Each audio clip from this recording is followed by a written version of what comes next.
The invitation arrived 3 weeks before my sister's birthday party. It was elaborate, professionally printed on thick cardstock with embossed lettering. "You're invited to Melissa's 35th birthday celebration," it announced in gold script. The venue was listed as the community center downtown, the one with the big playground and indoor party room. My son Daniel saw the invitation on the kitchen counter while I was making dinner. "Is that Aunt Melissa's party?" he asked, his eyes lighting up. At 6 years old, he still got excited about family gatherings, still believed that everyone was kind. "It is," I confirmed, stirring the pasta sauce. "Can I make her a card? A really special one?" His enthusiasm was genuine, untainted by the subtle exclusions that had become normal in our family dynamics. "Of course you can, buddy." He spent the next 2 weeks working on that card. Every evening after homework, he spread out his art supplies on the dining room table: construction paper, markers, stickers, glitter glue. He drew pictures of birthday cakes and balloons. He practiced writing "Happy Birthday, Aunt Melissa" over and over on scratch paper until his letters were neat enough to put on the real card. "Is this good enough, Mom?" he'd ask, showing me his progress. "It's beautiful, Daniel. She's going to love it." I watched him add the final touches the night before the party, carefully gluing on star stickers he'd saved from a school project. The card was lumpy with glue and enthusiasm, the kind of gift only a child can make, with a pure heart and zero cynicism. The day of the party arrived on a Saturday afternoon. I dressed Daniel in his nice khaki pants and the button-up shirt we'd bought for school pictures. He clutched his handmade card like it was treasure, protecting it carefully as we drove to the community center. Cars filled the parking lot. I recognized my mother's sedan, my brother's truck, and various cousins' vehicles. The party was clearly well attended. Through the windows I could see colorful decorations and hear music playing. Daniel practically bounced as we walked toward the entrance, his card held carefully in both hands. "Do you think she'll like it?" he asked for the 100th time. "I think it's the most thoughtful gift she'll get today," I assured him. We entered through the main doors. The party was in full swing in the large multipurpose room. Balloons clustered in every corner. A dessert table stretched along one wall, laden with cupcakes and a massive birthday cake. Adults mingled with drinks while children ran between them, their laughter echoing off the high ceilings. My sister Melissa stood near the gift table, greeting guests. She wore a navy blue dress that probably cost more than my monthly grocery budget, her hair professionally styled. When she saw us, her smile tightened almost imperceptibly. "You made it," she said, her tone neutral. "Happy birthday," I replied warmly. "Daniel made you something special." Daniel stepped forward, holding out his card with both hands like an offering. "I made this for you, Aunt Melissa. I worked really hard on it." She took the card, glanced at it briefly, and set it on the gift table without opening it, right next to an envelope that was clearly a gift card. The dismissal was subtle but unmistakable. "Thanks," she said absently, already looking past us to the next arriving guest. Daniel's face fell slightly, but he recovered. "Can I go play with the other kids?" I looked toward the indoor playground area attached to the party room. My nieces and nephews were there, along with several other children. They were climbing on the equipment, playing tag, their voices carrying over the adult conversations. "Sure, buddy. Go ahead." Daniel started toward the play area, his excitement returning. He was halfway there when Melissa's voice cut through the noise. "Daniel, wait." He stopped, turning back with a hopeful expression. Melissa walked over to him, her heels clicking on the tile floor. She crouched down to his level, but her body language was wrong. Too stiff, too formal. "Sweetie, the play area is pretty full right now," she said in that overly sweet tone adults use when they're about to say something unkind. "Why don't you wait outside on the patio? There are benches there. The other kids need their space." The words hit me like cold water. I watched Daniel's face, saw the confusion cloud his eyes. "But there's room," he said quietly, pointing to the play structure where at least 10 other children were running around with plenty of space. "I think it's better if you wait outside," Melissa repeated, standing up. She wasn't even looking at him anymore, already turning back to her other guests. Daniel looked at me, his eyes asking a question I didn't want to answer. Why was he being sent away? What had he done wrong? The other adults nearby had gone quiet. My mother busied herself with her phone. My brother suddenly became very interested in the dessert table. No one said anything. No one defended my son. I saw it clearly then, the pattern I'd been trying to ignore for years. The subtle ways Daniel was always treated differently. The birthday parties where he received noticeably smaller gifts. The family photos where he was positioned at the edge. The way conversations stopped when we entered rooms. Daniel had been born when I was 23, young and unmarried. His father had left before Daniel was even born. My family had been disapproving from the start, their judgment wrapped in concern but unmistakable. They'd made space for us at gatherings, included us in holiday dinners, but always with an asterisk. Always with the unspoken message that we were the exception, the accommodation, the charity case. And now my son, innocent and kind, was being sent outside like he didn't belong. Daniel, I said quietly, my decision crystallizing in that moment. Go get your jacket. Am I in trouble? His voice was small. No, baby. Not at all. We're leaving. Melissa turned back, surprise crossing her face. What? You just got here. And now we're leaving. I kept my voice calm and steady. I wouldn't give her the satisfaction of seeing anger. Daniel, jacket. Now. He didn't argue. He just walked to where we'd left our coats by the entrance. His shoulders were slumped, his handmade card forgotten on the gift table. You're being ridiculous, Melissa hissed, stepping closer. He can come back inside after things settle down. No, I said simply. He can't. Because we won't be here. My mother finally looked up from her phone. Don't be dramatic. Melissa just meant. I know exactly what she meant. I met my mother's eyes. And I'm done pretending it's acceptable.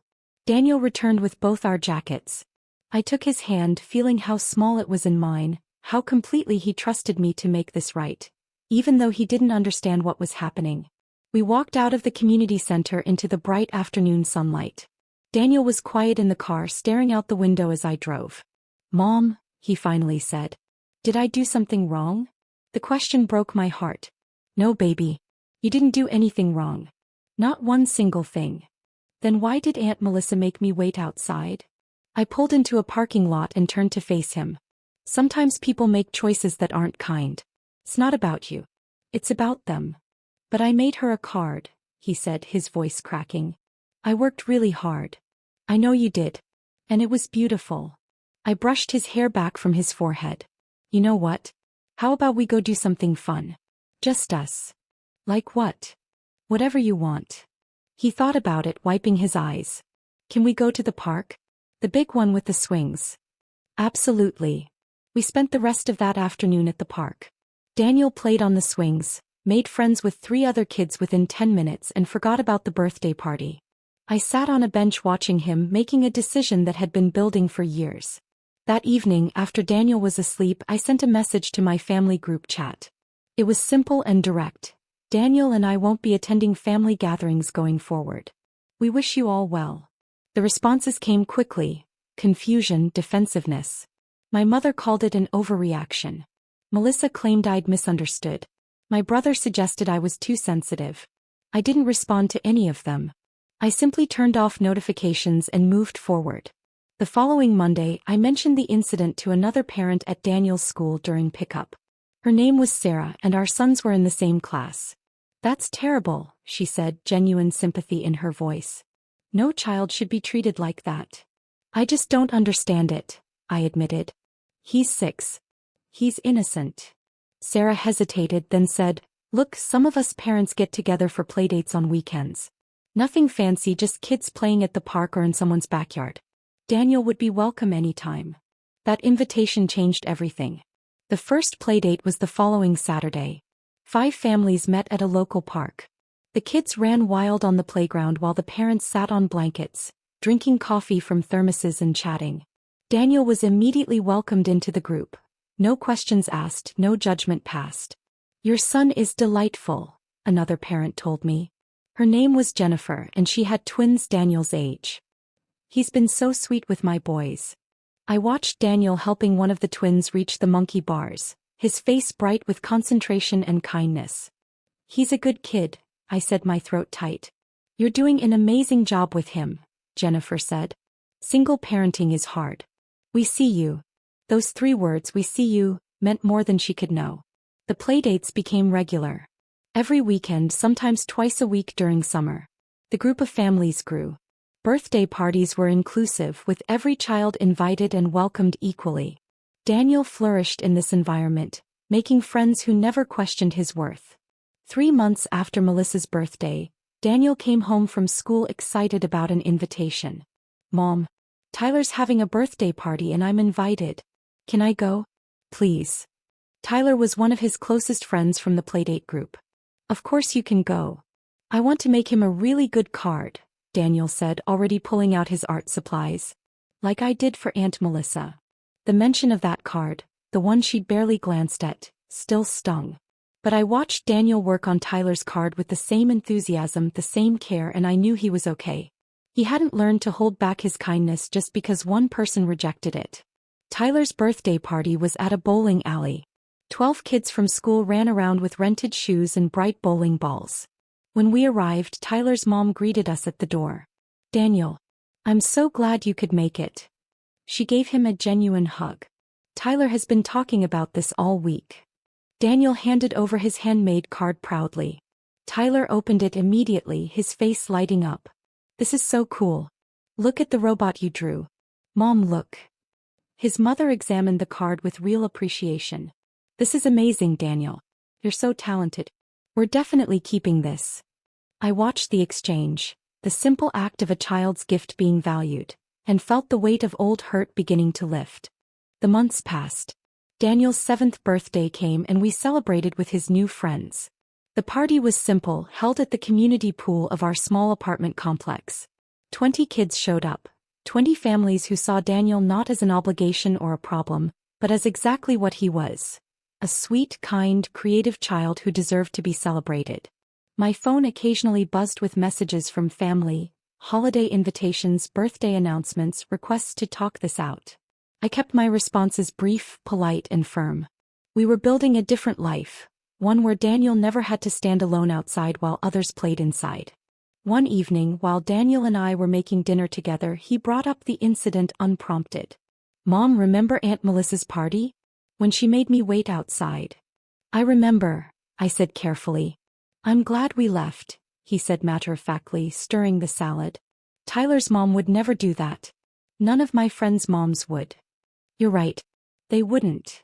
I think some people just aren't very nice," he concluded with the simple wisdom of childhood. "But that's okay because lots of people are nice. Like all my friends." He was right. The world was full of people who chose kindness, who welcomed children with open arms, who valued handmade cards and genuine hearts. We'd found our people, our community, our place where neither of us had to earn belonging. Daniel finished 7th grade last month. He has a solid group of friends, boys and girls who have been constant in his life for over a year now. They play soccer together, have sleepovers, and show up for each other's events. Their parents have become my friends too, a support system I didn't know I needed. Last week, one of Daniel's friends asked him about his extended family. "Do you see your aunts and uncles much?" Daniel shrugged. "Not really. But that's okay. I have lots of people who care about me." And he does. He has friends who include him, parents who welcome him, and a community that sees his worth without conditions. He has playdates and birthday parties where he belongs fully, never partially. He has people who open his handmade cards and treasure them. Sometimes the best thing you can do for your child is walk away from people who make them feel small, even if those people are family. Sometimes love means choosing different people, better people, kinder people. Daniel doesn't wait outside anymore. He plays inside, right in the middle of everything, exactly where he belongs. And he knows without question that he is wanted, valued, and loved. That's worth more than any family obligation ever could be.